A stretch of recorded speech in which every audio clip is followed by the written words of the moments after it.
En esta mañana quisiera que pudiéramos juntos analizar un tema que, dejadme que lo diga, es delicado. Es, es, em, es difícil a veces, porque precisamente el mundo en el que vivimos es bien difícil. Alguien ponía, alguien ponía en Facebook hace unos días: papá, si matamos a todos los malos, ¿quedaríamos solo los buenos? Dice: no, hijo, solo quedaríamos los asesinos. Por tanto, así no iríamos bien. Así no iríamos bien. La violencia de las armas es una seducción satánica que no tiene fondo.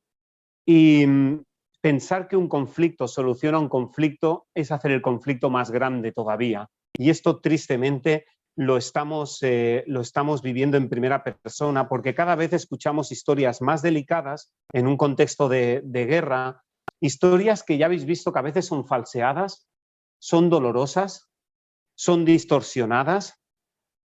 Hay veces que las escenas ya son crueles y ya no las ocultan. Bueno, te vale la sensibilidad, pero como son tantas seguidas, llega un momento en que ya no filtramos, ya no discernimos los tiempos que nos está tocando vivir, los engaños cruzados.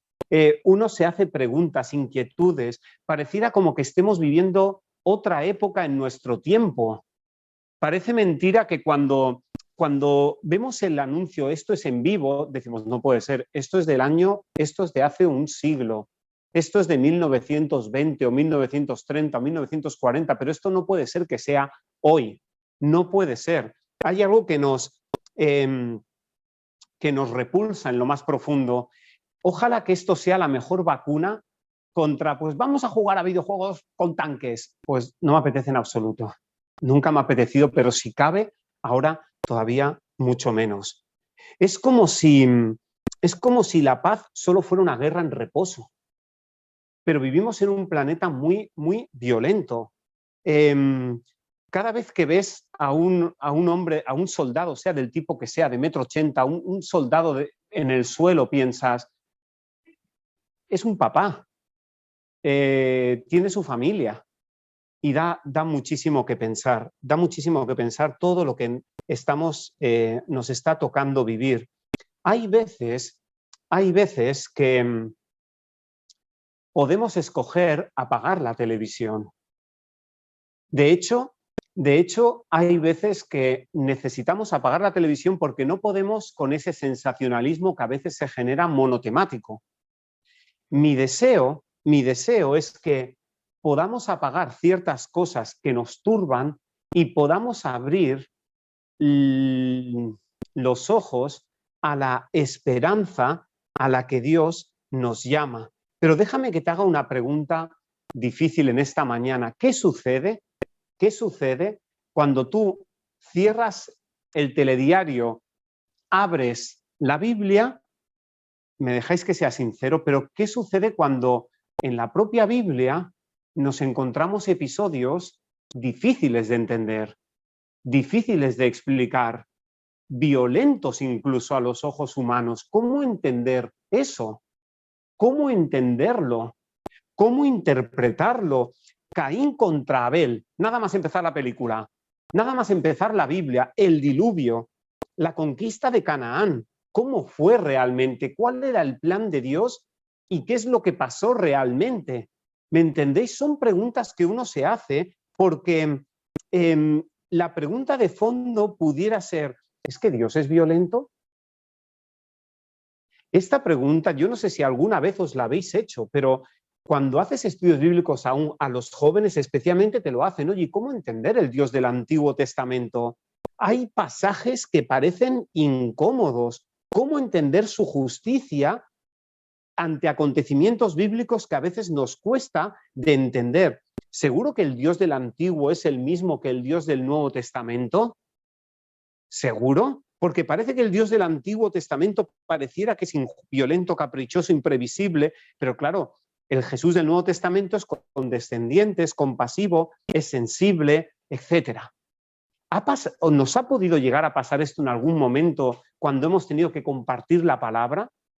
Esa es la propuesta de reflexión en esta mañana. Mi deseo es dar algunas pinceladas basadas en varios autores que han trabajado esta temática, pero sobre todo, que nos podamos poner del lado de Cristo en la resolución del conflicto de los siglos, que las pinceladas o las propuestas de reflexión que podamos compartir te ayuden en una lectura de la Biblia más amplia y más plena, pero sobre todo, mi deseo es que podamos entender adecuadamente el carácter de Dios y de Cristo en este mundo, sobre todo para que podamos confiar más y más en Él. Como decíamos ayer en la reunión de viernes, que me encantó, no dejemos de protestar ante una distorsión del carácter de Cristo. También en estos tiempos, también en este marco en el que nos toca vivir. Quiero tratar como varios, esta es la propuesta de reflexión, ¿vale? Vamos a ir rápido, pero es una propuesta de reflexión. Vamos a hablar un poco acerca de la inspiración, de la revelación progresiva, de cuál es la perspectiva humana, cuáles son los filtros que nosotros solemos aplicar consciente o inconscientemente cuando leemos la Biblia. Hablaremos de la condescendencia de Dios y después también me gustaría que hablemos de lo que pudo haber sido si hubiéramos dejado a Dios actuar libre, y no libre, sino plenamente, ¿vale? Porque es nuestra libertad la que Dios nos vela por ella. Y me gustaría que de una forma práctica podamos repasar brevemente el libro de Miqueas.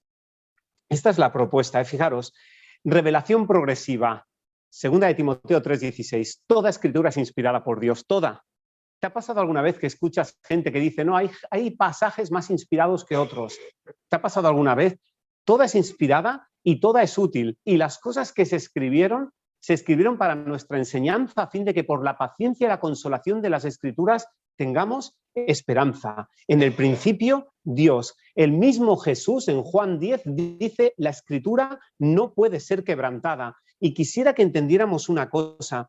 La Biblia no está hecha en un grandioso lenguaje sobrehumano. Qué interesante, ¿verdad? Jesús tomó la humanidad a fin de llegar al hombre donde Él está. La Biblia se escribe en un lenguaje de hombres, todo lenguaje humano es imperfecto, no hay una palabra perfecta porque las palabras en sí mismas son imperfectas. La Biblia fue dada con propósitos prácticos. Dios inspira a autores y los autores escriben la palabra desde sus realidades, etc. Dios no se pone a prueba como escritor. Se entiende esta idea, pero creo que es bueno repasarla porque la Biblia es una combinación divino-humana. Y esto es importante para que lo podamos entender. Cuando hablamos acerca de la revelación progresiva, ¿verdad que cuando tú te pones a hacer deporte hay una progresión? Tú cada vez vas más creciendo. Es como esto de la revelación progresiva, podríamos decir que es algo así que como que Dios se encuentra con el ser humano donde éste se encuentra en un contexto histórico, social y cultural y comienza a revelarle la verdad de forma progresiva. ¿Os acordáis de Egipto? ¿Os acordáis de Egipto? Cuando en Éxodo 4 Dios miró la condición, Dios se compadeció, Dios conoció su condición, Dios envió un libertador desde donde estamos hasta donde Dios quiere que estemos. Y esto es progresivo. Dios se adapta porque igual que nosotros nos adaptamos con nuestros hijos desde donde están hasta la excelencia, hasta la perfección, hasta la plenitud.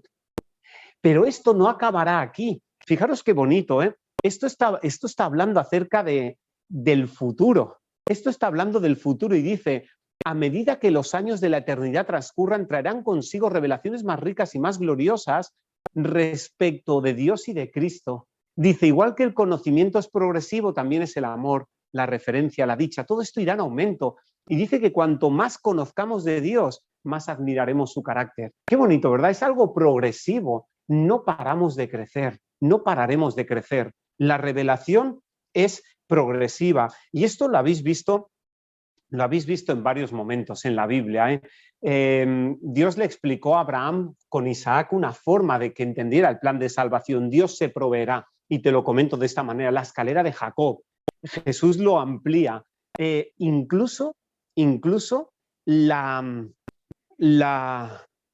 presencia de Satanás en la Biblia no es lo mismo la que nos encontramos al principio. Job no sabía qué estaba pasando ahí, que la que encontramos en Apocalipsis 12, del 7 al 9. Hubo una guerra en el cielo, pero Job no sabía de esa guerra en el cielo.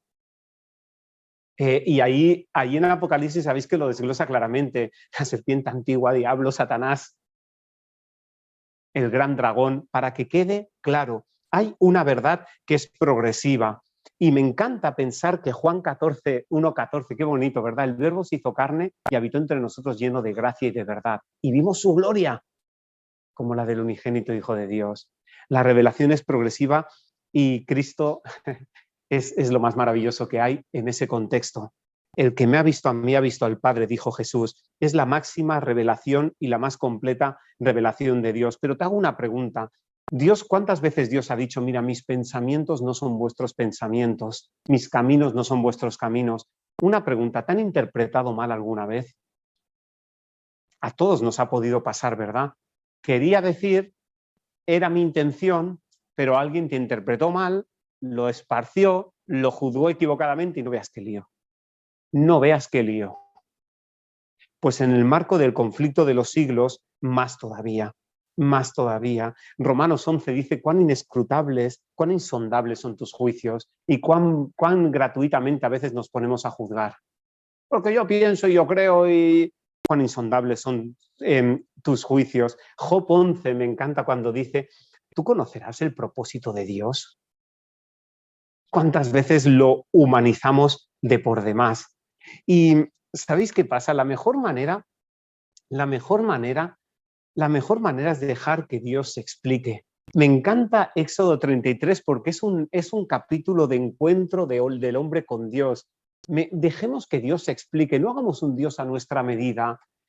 Es impresionante Éxodo 33, cuando Dios pasa por delante de Moisés y le dice, fuerte, Dios fuerte, misericordioso, piadoso, tardo para la ira, grande en misericordia y verdad, que guarda misericordia a millares, que perdona la iniquidad, la rebelión y el pecado, pero que de ningún modo tendrá por inocente al malvado, que castiga la maldad de los padres en los hijos y en los hijos de los hijos hasta la tercera y cuarta generación y hace misericordia a millares. Esta es una definición. ¿Cuántas veces el ser humano quita lo que le sobra? Trae las tijeras. Trae las tijeras que yo voy a cortar lo que a mí no me gusta. Este es Dios. Este es el plan de salvación. Si Dios no fuera justo, primero, no se arregla el problema y tendríamos un problema serio. Tendríamos un problema serio cuando hablamos acerca del carácter de Dios. Si tú y yo estamos aquí es porque queremos confiar más y más en Dios y en Cristo, pero para confiar tenemos que conocerle. Dejemos que Él se explique. Esa es justo la perspectiva. Pero claro, en un mundo tan distorsionado cuesta mucho. A veces incluso nos cuesta entender que la misericordia y la justicia de Dios son las dos caras de su amor. Y son las dos caras del mismo carácter y son necesarias porque si no, no funciona.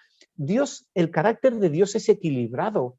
El amor no puede existir sin libertad. El amor es el oxígeno es decir, el amor necesita oxígeno para que crezca y ese oxígeno es la libertad. No puede haberlo de otra manera. Esto a veces nos cuesta de entender. ¿Por qué? Porque como los juicios en este mundo son injustos, como estamos cansados de falsas noticias, imagínate que Dios fuera falso. Imagínate que Dios fuera malo. Imagínate que Dios me está castigando. ¿Me entendéis? ¿Cuántas veces distorsionamos esto? Y esto nos trae un montón de problemas porque nuestra perspectiva es muy limitada. Tenemos que entender qué se transmitió, a quién, cómo se interpretó, cuál es la motivación, cuál es la justificación de los hechos, el qué y el por qué. ¿Os acordáis del refrán español? Se cree el ladrón que todos son de su condición. Claro, como yo pienso lo que pienso, seguro que Dios es igual. Y Dios dice, pero es que mis caminos, mi propósito, no es tu propósito. Yo sé los planes que tengo acerca de vosotros. Eso me maravilla, porque a veces es bien complicado. La perspectiva humana, aquí podríamos hablar un poquito también del concepto de, ¿os acordáis de los textos prescriptivos y los descriptivos? Es que Noé se emborrachó. Traed la botella. Que Dios describa un hecho triste no significa que esto sea así. Que Dios describa en Génesis 3 las consecuencias no significa que Dios prescriba. Y así podríamos evaluar muchos aspectos que nos encontramos en la palabra de Dios y que nos puede ayudar a entender cuál era el ideal de Dios y cuáles son los efectos del pecado, ¿vale? ¿Sabéis una cosa? Yo aprobé el carnet de conducir, el teórico, gracias a esto del ideal, ¿no? ¿Cuál sería lo ideal? Cuando tú no te sabías una pregunta del carnet de conducir, pensabas, a ver, ¿cómo sería lo ideal si todos condujéramos así? Y normalmente es lo que funciona. Tenemos que entender que las cosas se han distorsionado mucho, pero Dios sigue sin fallar. Hay otro detalle que quizá nos pueda ayudar a entender un poquito esto. No vemos las cosas como son, sino que solemos ver las cosas como somos. Esto es inevitable. Muchas veces nosotros vemos las cosas desde donde estamos y fijaros, ¿cuáles son los filtros que nosotros solemos usar? He puesto 4, pero podríamos hablar de muchos más. Por ejemplo, el filtro de la cultura. Nosotros solemos aceptar o rechazar si coincide con nuestros valores culturales. Fijaros que las noticias ahora de Oriente no son las mismas que de Occidente. Bueno, sé que es tendencioso esto, porque lo hacen expresamente, pero no es lo mismo lo que llega de un lado que lo que llega de otro. No es lo mismo. ¿Cuántas veces se produce esto? Lo sensato es abstenernos de hacer juicios de valor desde mi perspectiva histórica y procurar entender aquellos actos o recomendaciones o reglas o principios desde los hábitos culturales de entonces. A mí no me gustan las películas, confieso, no soy habituado a ver películas, pero ¿verdad que si tú ves una película de la Edad Media tienes que hacer un ejercicio de culturización para saber de qué va aquello? Pues cuánto más cuando entramos en el texto bíblico, porque son muchos años de diferencia histórica. Pero ¿qué hay de la tradición? Tendemos a interpretar tal como queremos entenderlo porque siempre se ha hecho así o porque las tradiciones nos dan seguridad. Cuando vino Jesús, los suyos no lo recibieron porque chocaba con sus tradiciones, chocaba con sus estabilidades. No quiero, me estás mareando. ¿Cómo es que eres el Hijo de Dios? Pero es vertiginoso lo que me estás diciendo. También nos pasa que aceptamos lo que nos parece razonable y lógico y no aceptamos lo que no nos parece razonable y lógico. Por ejemplo, ojo por ojo y diente por diente, no lo acepto. No lo acepto, porque no me parece razonable. Ahora, si estuvieras en aquella cultura y si vieras que esto era una medida disuasoria, era una medida atenuante, era una medida, había que haber estado allí. Había que haber estado allí. O a veces, y especialmente en nuestro tiempo, estamos viviendo una sociedad emocionalizada y tendemos a aceptar lo que sentimos que es correcto y rechazar lo que nos parece incorrecto desde el punto de vista emocional. Y esto da mucho vértigo. Esto da mucho vértigo, porque todo te lo venden con emociones, todo, un coche, lo que sea, todo te lo venden con emociones, pero las emociones son efímeras, son como las hojas de un árbol, hoy están y mañana no están. Nuestra fe no puede estar basada en emociones, tiene que estar basada en un escrito está. Porque las emociones son muy fácilmente maleables y te tocan la fibra y te tocan la sensibilidad, y si te digo esto, vas a reaccionar así o asao, etc. De ahí la importancia de cuidar cuáles son los filtros que yo pueda estar aplicando. Hay muchísimos filtros en el mercado industrial, pero es que en nuestra mente humana también a veces tenemos de por demás de filtros y por eso es importante que lo tengamos en cuenta.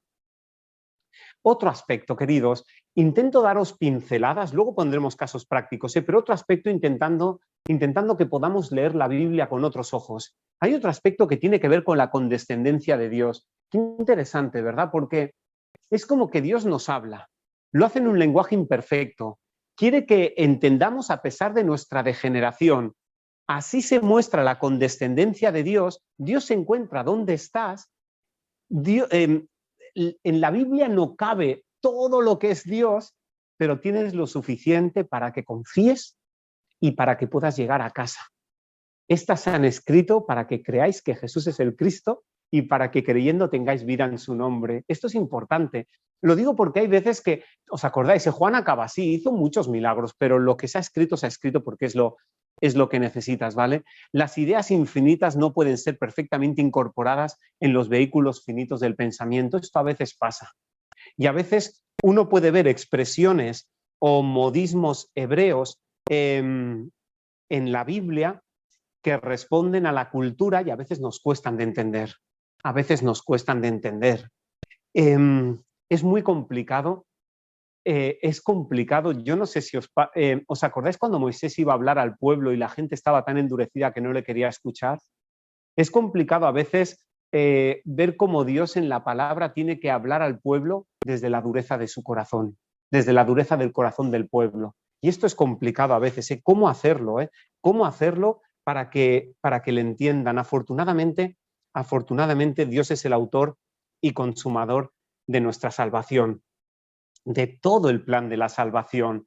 Nuestro desafío nuestro privilegio es poder conocer esos planes de Dios, leer la Biblia cristianamente, no solamente entendiendo que lo cristiano está en los 4 evangelios, sino Cristo está desde el principio y hasta la revelación de Jesucristo, que es el último capítulo de la Biblia, y descubriremos ese amor no violento de nuestro Creador y nuestro Salvador. A veces pensamos que la violencia es una necesidad y no lo es una posibilidad, pero no era necesaria. No era necesaria. No seas vencido de lo malo, sino vence con el bien el mal. No hacía falta la violencia. Pensadlo de esta manera, y después me gustará que abramos el diálogo. Si tenéis mejores ideas, lo planteamos. ¿Podríamos decir que hay 2 tipos de voluntad de Dios en un contexto del conflicto cósmico? ¿Podríamos decir que hay una voluntad de Dios ideal y una circunstancial? Vamos a explicarlo de esta manera, pero acepto cualquier otro comentario. Fijaros, la voluntad ideal de Dios, la dieta era claro. La dieta hubiera sido súper ecológico. Oye, ¿verdad que tienes semillas? ¿Verdad que tienes árboles con frutos? Disfruta de eso. La monogamia. Estamos hechos para esto, no te líes. Esta era la voluntad ideal de Dios, este era el proyecto original, esto estaba en perfecta armonía con su carácter, con lo que Dios quería. ¿Qué pasó con la voluntad circunstancial? Dios condescendió, Dios toleró, Dios no eliminó las consecuencias, y si no que se lo pregunten a las 2 mujeres de Abraham. Dios no eliminó las consecuencias, se adaptó a la situación del ser humano, pero aún así, Dios intentaba lo tolera, pero a la vez establece estipulaciones para que no se degradase totalmente. ¿Os acordáis que hay leyes en la Biblia que dicen, mira, si vas a coger 2 mujeres, por lo menos no cojas 2 hermanas? Esto era lo ideal de Dios en absoluto, pero Dios de alguna forma desde donde el pueblo estaba intentaba reconstruir hacia el ideal. Esta era la propuesta, y aquí podríamos hablar de la dieta carnívora con todos los problemas que esto trajo. Podríamos hablar de la poligamia. Abraham tuvo 2 mujeres, Jacob 4, David 8, Salomón 1000 o las que sean, ¿verdad? Esto no era lo que Dios quería. Y la monarquía, fíjate, no era lo que Dios quería, pero Dios se implicó siempre y cuando se lo permitió el pueblo. Siempre y cuando el ser humano se lo permitía, Dios iba haciendo camino con ellos, ¿de acuerdo? La revelación del conflicto cósmico es progresiva y ¿sabéis una cosa? Esto es una propuesta de explicación, pero si tenéis otra mejor, me lo comentáis, ¿vale? Hay textos bíblicos que puede que sean difíciles de entender. Estamos hablando de la palabra, y ahora en un contexto de guerra donde estamos muy sensibles, igual nos resulte más fácil. Fijaros Isaías 45:7, yo modelo la luz y creo la tiniebla, yo hago la dicha y creo la desgracia, yo soy Yahvé el que hago todo esto. ¿Ves? Dios es el que manda el mal. Esto es lo que se podría llegar a interpretar, ¿ves? Fíjate que de alguna forma Dios se hace responsable de lo que no impide. Hay autores que expresan que, ¿sabéis una cosa? Había muchísimo politeísmo en aquella época. Había mucho politeísmo. Los pueblos creían que había dioses buenos y dioses malos. ¿Será que Dios estableció ese criterio de decir, no, decídmelo a mí, ya conoceréis quién es el enemigo, pero decídmelo a mí? ¿Será que Dios lo estableció precisamente para que no hicieran de Satanás un dios en un contexto politeísta? Puede ser, ¿vale? Porque además Satanás se va desplegando progresivamente, ¿vale? Además es curioso pensar que habían dioses buenos, dioses malos, y pareciera como que, bueno, pues todo esto estaba ahí metido. Mirad, dejadme poneros algunos otros ejemplos. Las serpientes en los desiertos, ¿quién las mandó? ¿Quién envió a aquellas serpientes en el desierto? Hay una cita claramente de Patriarcas y Profetas que decía que porque habían estado escudados por el poder divino, Israel no se había dado cuenta de los innumerables peligros que lo habían rodeado. Estaban allí, Dios no juega a eso. Estaban allí claramente. Jesús, a mí me encanta porque él lo describe claramente cuando estamos en una guerra. Jesús lo describe. Cuando ella cura a la mujer encorvada, Jesús dice con claridad las cosas. Satanás había atado a esta mujer. Y lo dice con todas las letras, cosa que a veces en el Antiguo Testamento, como la revelación es progresiva, quizá a veces no entendemos todo el plan, o porque hay mucha distancia cultural, pero Jesús estaba allí claramente, ¿vale? ¿Algún ejemplo más? ¿Os acordáis de Noemí? No me llaméis Noemí, llamadme Mara. ¿Por qué? Porque el Todopoderoso me ha llenado de amargura. ¿Dios juega a llenar de amargura a las personas? ¿O esas eran las percepciones que aquellas personas tenían en aquel momento o las interpretaciones humanas? ¿Qué pensáis? ¿Qué pensáis? Hay citas que a mí me parecen, bueno, el endurecimiento del corazón de Faraón es curioso porque aparecen más veces en las que el Faraón endurece de las que Dios endurece y nadie tenía ninguna duda. Ningún autor echaba la culpa a Dios por haber endurecido el corazón del Faraón. Somos nosotros con nuestra mentalidad, porque Dios de alguna forma se hace responsable de lo que no impide. Por eso cuando nos encontremos, ¿os acordáis del típico ejemplo que hemos hablado muchas veces? La cera y el barro. Con el calor, la cera se derrite. Con el mismo calor, el barro se endurece. Hay un mismo Dios, pero muchos estados del corazón. Yo decido qué quiero hacer con el Evangelio. El Evangelio es un llamado, pero yo decido lo que quiero hacer. Y que quede claro esto, Dios no juega a esto, porque además, si Dios se endurece el corazón, yo ya no tengo más excusa, mejor dicho, tengo todas las excusas, la culpa es de Dios, ya hemos acabado la discusión. Que quede claro que que Dios no tiene nada que ver con el mal y que lo deja con toda claridad. Me impresiona mucho esta cita de Palabras de Vida. Dios no destruye a ningún hombre. Todo hombre que sea destruido se habrá destruido a sí mismo. Todo el que ahogue las amonestaciones de la conciencia está sembrando las semillas de la incredulidad y éstas producirán una segura cosecha. Esto es una ley de la causa y el efecto. ¿Os acordáis del tema del rey? No. Seremos como todas las naciones, nuestro rey nos gobernará, saldrá delante de nosotros y hará nuestras guerras. ¿De quién eran las guerras? Porque aparecen muchas guerras en el Antiguo Testamento y en un sentido espiritual en el Nuevo también.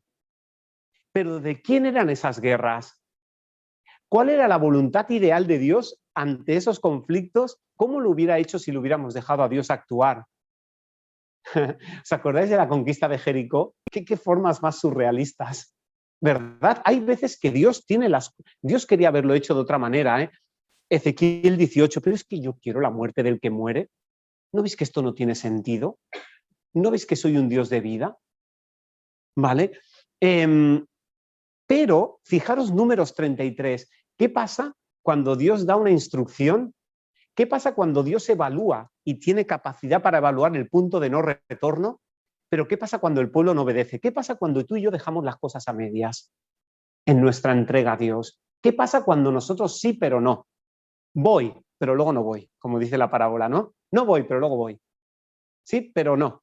¿Qué pasa con eso? Mira, Jesús, Dios también lo advirtió. Si no echáis a la gente si no echas a lo que te sobra en tu vida, dice, lo que dejes será como aguijones en vuestros ojos y como espinas en vuestros costados y te afligirán. Cuando tú dejas algo en tu vida a medias, al final se convierte en un problema. Si tú quieres dejar de fumar, pero por si acaso déjame dejar 3 cigarrillos en la mesilla, por si acaso. Eso será como un aguijón y como una espina en tu costado. Si tú quieres soltar algo, corta y por la ventana. Es una broma, ¿no? Pero que no haya nadie abajo. Pero ¿me entendéis? Tienes que quitarlo de tu vida. ¿Cuál era el propósito de Dios y cuál fue lo que pasó realmente? Otra cita que a mí me llama la atención: no tenemos que considerar a Dios como alguien dispuesto a castigar al pecador por su transgresión. Es el pecador el que acarrea castigo sobre sí mismo. Sus propias acciones ponen las circunstancias que te producen el resultado. Cada acto de transgresión te repercute y obra en ti un cambio de carácter y te hace más fácil transgredir otra vez. Te haces más débil, más vulnerable. Esto va para abajo. Este es el verdadero motivo. Pero ¿cuántas veces ha juzgado mal? Es que Dios me lo ha mandado. Es que Dios me amarga. Y no entendemos que Dios no juega a esto, que Dios siempre es parte de la solución y nunca es parte del problema, y que puedes confiar en ese Dios. ¿Cómo pudo haber sido? ¿Cómo pudo haber sido lo que Dios hubiera querido desde el principio? ¿Cómo pudo haber sido? Mira, cuando tú estudias el conflicto, ¿sabes una cosa? El conflicto es muy duro. El conflicto deja muchas secuelas. Ya están hablando que esto de Ucrania con Rusia y tal, el odio que puede dejar esto puede durar 3 y 4 generaciones. Esto es dolorosísimo, y si no, podríamos hablar de la Guerra Civil Española, de las guerras mundiales, podríamos hablar de 1000 historias. El odio es brutal.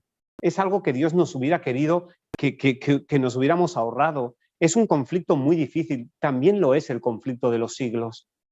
El conflicto cósmico es muy doloroso. Ojalá que aquí solo viniéramos a presentarte una parte del problema. ¿Os acordáis cuando Jesús decía: en el mundo tendréis aflicción, pero confiad, yo he vencido al mundo? Jesús llegó a decir: si a mí me han perseguido, a vosotros os perseguirán. A veces pensamos, nosotros nos gustaría, mira, tú a mí cuéntame las bienaventuranzas, no me saques del sermón de la montaña. Pero ¿sabes una cosa? La última bienaventuranza dice: oye, bienaventurados seréis cuando os persigan. Ay, no, entonces no. Entonces paso a otro capítulo. Dame las tijeras otra vez. ¿Entendéis? No podemos negar el conjunto, no podemos negar todo el plan de salvación, pero ¿sabes una cosa? Esta es la esencia, ¿eh? Si tú lees entre líneas, te darás cuenta de que Dios es incomparable. Si tú lees entre líneas, te darás cuenta de que todo lo que Dios hizo está precedido de un tiempo de gracia. Te darás cuenta de que el pecado es un misterio. La obra que Dios le toca hacer también es una extraña obra para él. El plan de salvación es complejo. Ponte en su lugar. ¿Qué más podría haber hecho el cielo? ¿Qué más podría haber hecho el cielo? Ponte en su lugar. Dios sabe evaluar el punto de no retorno. Noé predicó 120 años. Sodoma y Gomorra, Dios decía: mira, si hubieran habido 10, te aseguro que la salvo. Por 10 hubiera parado todo esto. Por 10 hubiera parado todo esto. Abraham, la propia promesa incluía el tiempo de gracia a los cananeos. Dios sabe evaluar. Dios sabe cómo están las cosas. Yo no lo sé. Como los antediluvianos, dice Patriarcas y Profetas, los cananeos vivían solo para blasfemar contra el cielo y corromper la tierra.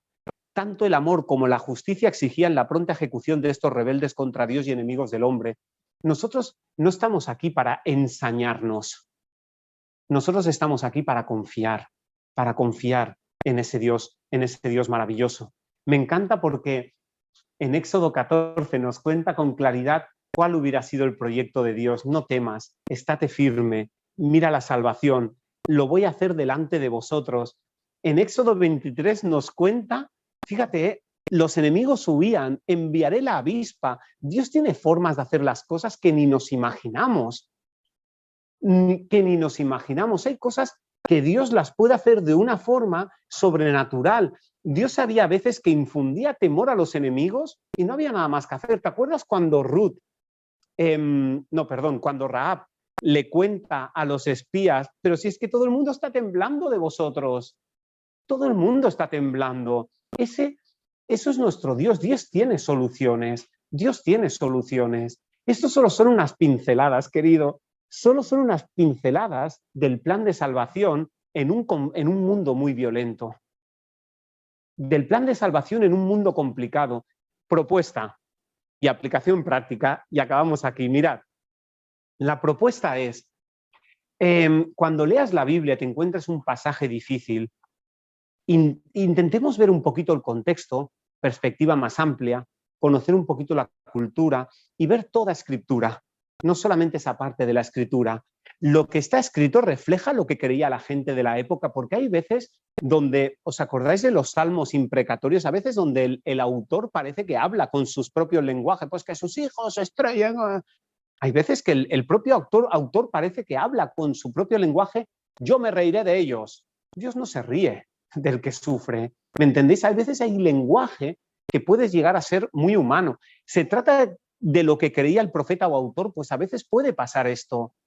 Tamar busca acostarse con, porque luego lees legislaciones y hay veces que era la costumbre de la época, pero que sea la costumbre de la época no significa que sea lo que Dios hubiera querido para este pueblo.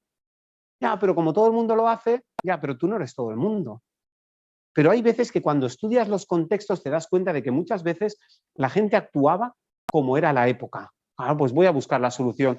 Va en contra de mis prejuicios culturales, sociales o religiosos. A veces me pasa eso y por eso no lo quiero aceptar. Pero deja que Dios explique y deja que la Biblia te lo cuente. ¿Sabéis? La Biblia es un... Esto lo hemos dicho alguna vez, pero la Biblia es un diario de guerra. Y cuesta leer un diario de guerra. Me acuerdo cuando fuimos a visitar el Museo del Holocausto, cuando tú lees los diarios de aquella gente, qué duro, qué duro los registros que quedaban de todo aquello. No es nada fácil, no es nada fácil. El plan de salvación es maravilloso porque hoy es el día de la salvación, pero nuestras lágrimas nos costará el milenio. Nuestras lágrimas nos costará el milenio. Jesús lloró por Jerusalén. ¿Cuántas veces quise, pero no quisiste? ¿Qué quieres que haga más? ¿Qué podía haber hecho más? ¿Qué podía haber hecho más? ¿Será que a veces no nos gusta el mensajero? Pues échalo a una cisterna. A un fallecido, a veces nos seguimos metiendo con el mensajero. Es que Ellen White, es que Isaías, deja. Uf, que me pone... No, seguro que era del lenguaje victoriano. Y no nos damos cuenta de que el principio es clarísimo, clarísimo. Y se puede decir más alto, pero no más claro. ¿Es lo que Dios dice sobre sí mismo?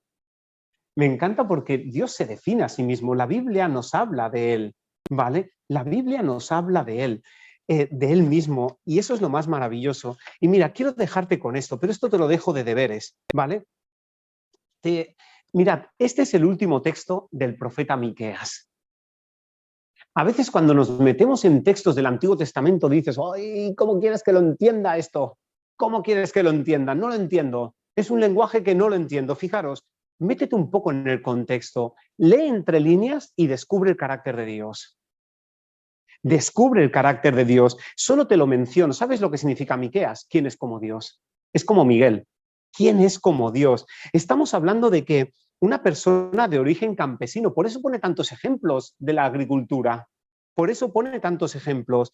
Es un lenguaje vigoroso, sencillo, franco. Es una persona severa, intransigente con el pecado, pero a la vez es tierno de corazón, amable y compasivo. Es que, ¿sabes qué pasa? Fijaros, en aquella época habían profetas falsos que adulaban, que se burlaban de los castigos, y aquella gente se estaba empanando, cayendo en un sueño mortífero. Y por eso, de alguna forma, Miqueas reacciona y combina la advertencia con la promesa. E intenta despertar. Miqueas es el desfibrilador de la época. Igual que en cada parada te encuentras el desfibrilador, en cada estación de metro, en cada estación de la Biblia te encuentras ese mensaje que dice, es que es cuestión de que decidas, es tiempo de decidir. Y ahí nos encontramos. No voy a leer todo Miqueas, por supuesto que no. Pero fijaros, si tú vas leyendo, fijaros qué interesante, el Señor sea testigo contra vosotros. Dios sale de su lugar, Dios camina sobre las alturas de la tierra. 1:8, por eso me lamentaré y gemiré. 2:1, hay de los que maquinan el mal. 2:7, es que no hacen mis palabras bien a los que caminan rectamente. 2:8, fijaros el dolor, el dolor de Dios, el que era mi pueblo se ha levantado como enemigo. Muchas veces nosotros decimos, es que Dios hay que ver cómo es, ¿y nosotros qué? ¿Y nosotros qué? No, es que hay que ver cómo reaccionas ya. ¿Y yo? ¿Y yo? ¿Y mi acción? ¿Vale? Y a pesar de eso hay promesa. Tú, Belén Éfrata, de ti habrá de salir el que será Señor en Israel. Se levantará y te apacentará. Será tu paz. Tu mano se alzará sobre tus enemigos, tus adversarios serán destruidos. Destruiré en medio de ti tus esculturas. Fijaros qué curioso, porque hay muchísimos textos que hablan que la destrucción era de los ídolos. Lo otro era expulsión. ¿Qué más? ¿Qué más? 6:3. Pueblo mío, ¿qué te he hecho o en qué te he molestado? Di algo en mi contra. O, por ejemplo, 6:11. ¿Daré por inocente al que tiene balanza falsa? Dímelo tú. Dímelo tú. ¿Qué hacemos con los falsos? ¿Qué hacemos? Es como que Dios se lo pregunta eso. Dice, ¿cómo actuarías tú? Dímelo tú, ¿vale? Y aún así, Dios quiere mostrar maravillas. Dios quiere mostrar maravillas. Y acaba justamente diciendo esto. Dios es incomparable. Dios perdona, olvida, no retiene para siempre, se deleita en la misericordia. Aquí estaba hablando del mesianismo. Aquí estaba hablando de la venida del Mesías. ¿Cuánto más nosotros que esperamos la segunda venida del Mesías, la purificación del santuario de nuestras vidas, la segunda venida de Cristo en gloria y majestad? Esto más que nunca tiene sentido porque Dios mantiene su fidelidad a Jacob y a Abraham su misericordia, tal y como lo juró a nuestros padres. Ese es nuestro Dios. Ese es nuestro Dios. ¿Sabes una cosa, querido? Si estamos aquí, es para que podamos ver el cuadro completo. No podemos olvidar el cuadro completo. Ya falta menos para llegar a casa. Ya falta menos para llegar a casa. A veces llegamos a pensar, no, es que el Antiguo Testamento es violento. No, el Antiguo Testamento está lleno de gracia. En cambio, el Nuevo Testamento es fácil. No. Si me lo pones así, yo te diría que la revelación de Jesucristo, que es Apocalipsis, puede ser el libro más violento. Pero no es así. Porque hay vencedores y sobre todo porque se soluciona definitivamente el problema. Quédate en los 2 primeros libros, capítulos de la Biblia, quédate en los 2 últimos y no puedes evitar analizar el conflicto y sobre todo ponerte del lado de Dios. En un mundo agresivo, en un mundo complicado, te darás cuenta de que no había nada más que el cielo no pudiera hacer por ti y por mí. No había nada más que el cielo no podría hacer. Si tú analizas los 10 mandamientos, que es un resumen de su amor, te darás cuenta de que es la mejor cura contra la agresión física, moral, económica, verbal, mental. Es la mejor cura contra cualquier tipo de violencia que estamos viviendo en estos tiempos. Lo que más deseo es que nos pongamos del lado de Cristo. Estamos de acuerdo en que puede que no entendamos todas las cosas, porque yo no tengo la capacidad de conocer qué hay dentro del corazón del hombre. A veces ni siquiera de lo que hay dentro de mi corazón. Pero si le dejas a él actuar, él sí que puede. Claro que hay episodios complicados, pero tengamos paciencia. Dios nos lo explicará todo. Él conoce lo que es profundo y escondido. Él revela lo profundo y lo escondido. Conoce lo que está en tinieblas y con él mora la luz. Algún día Dios nos explicará. Pero cuando leas la Biblia, no te quedes solamente con... ¿Te acuerdas cuando eras niño, no? Tengo que comer, voy a empezar por el postre y ya está. No. Todo alimenta, todo es útil, todo es inspirado y todo nos ayudará a conocer el carácter de ese Dios de amor. Que eso pueda ser una preciosa realidad en cada una de nuestras vidas. Amén.